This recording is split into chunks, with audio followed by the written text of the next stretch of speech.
Hi, I'm Mike from 1A Auto. We've been selling auto parts for over 30 years.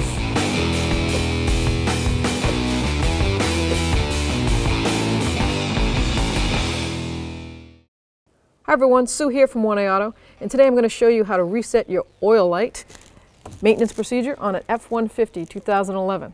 If you need any parts for your car, click on the link below and head on over to 1AAuto.com.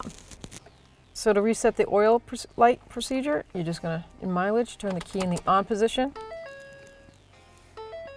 And you're looking on the info, which the control is over on the left-hand side.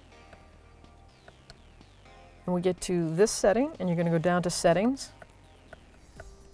hit OK. Then we're going to go to Vehicle, hit OK. Scroll down on the menu until you see Oil Life Reset. Now we're going to reset it to 100%.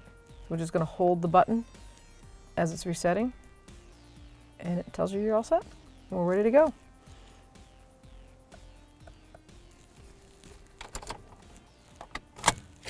Thanks for watching.